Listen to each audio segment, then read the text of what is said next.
Salut justicier, bienvenue dans ce deuxième chronique de Marmix. Aujourd'hui nous allons parler du Chevalier Noir, Batman. Batman est la création de Bob Kane et de Bill Finger en 1939. Il est également le deuxième super-héros de l'univers DC Comics et c'est également le premier super-héros à ne pas avoir de super-pouvoir en opposition au premier créé par DC qui est Superman. Mais bien que son histoire soit connue, je vais quand même vous la raconter. Bruce Wayne est le fils de Thomas et Martha Wayne, un couple de milliardaires. Un soir, ils allèrent au théâtre et, au moment de sortir, dans une ruelle, les parents de Bruce se sont fait tuer par un criminel voulant les voler. Pour la petite parenthèse, le nom du véritable criminel n'a pas encore été donné, mais certains se sont fait désigner. Dans le film Batman de Tim Burton, il s'appellerait Jack Napier et il est devenu par la suite le Joker. Dans le comics et dans le film de Christopher Nolan, il s'appelle Joe Chill. Et dans la série Gotham, il s'appelle Matt Cheese et il a été engagé par le professeur Hugo Strange. Par la suite, Bruce fut élevé par son majordome Alfred Pennyworth et hérite de tout ce que ses parents ont bâti. En grandissant, Bruce voyage beaucoup pour apprendre des techniques de combat. Il fabrique des gadgets, certains avec Lucius Fox, personnage que je présenterai plus tard dans cette chronique, et par combattre le crime dans un costume de chauve-souris, devenant ainsi le Batman. D'abord un justicier qui sera traqué par la police de Gotham et deviendra plus tard un héros. Et maintenant passons à la liste de ses compétences. Et oui, Batman ne possède aucun super pouvoir. Toutefois, c'est un combattant aguerri maîtrisant plusieurs arts martiaux, c'est le plus grand détective du monde et c'est un expert en technologie. Quant à la liste de ses faiblesses, elles sont très longues et je vais résumer ça par un mot. Il est tout simplement faible comme un humain. Et maintenant passons à la liste de ses alliés. Il y a Robin, dont l'un deviendra Nightwing. Il y a Alfred Pennyworth, son majordome. Il y a Lucius Fox, expert technique de Wayne Enterprise.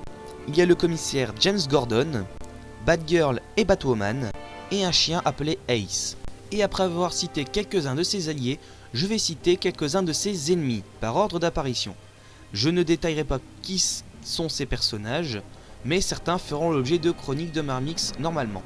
Pour commencer, il y a le Joker, Catwoman, le Pingouin, Double Face, le Sphinx, également appelé le Mystère, le Chapelier Fou, l'Épouvantail, Hugo Strange, Gueule d'Argile, Deadshot, Killer Moth, Firefly, Mr. Freeze, Poison Ivy, Man-Bat, Raz et Talia Al Ghul, Lady Shiva, Killer Croc, Scarface, Zaz, Bane, Harley Quinn, Hush, David Kane, et il y en a également plein d'autres.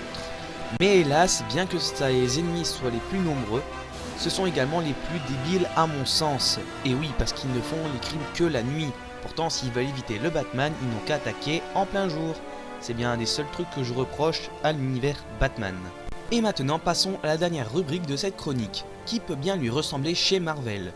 Pour moi, ce serait Spider-Man pour plusieurs raisons. Premièrement, Spider-Man a perdu son oncle Ben et ses parents, tout comme Batman qui n'a perdu lui que ses parents. Ensuite, il possède une liste énorme d'ennemis, tout comme Batman, et beaucoup ont des similarités. Pour exemple, je vais prendre Gueule d'Argile, qui a inspiré l'Homme Sable chez Spider-Man. Et il a également une relation aventureuse avec la Chatte Noire, et Batman, lui, c'est avec Catwoman. Ça fait que 3 raisons, certes, mais si on chipote un peu, il y en a beaucoup, donc je vais pas tous les citer. Et voilà, cette chronique est terminée, j'espère qu'elle vous aura plu. N'hésitez pas à mettre un petit pouce bleu, à vous abonner et à mettre un commentaire. C'était Marmix pour la chronique sur Batman. Salut justicier!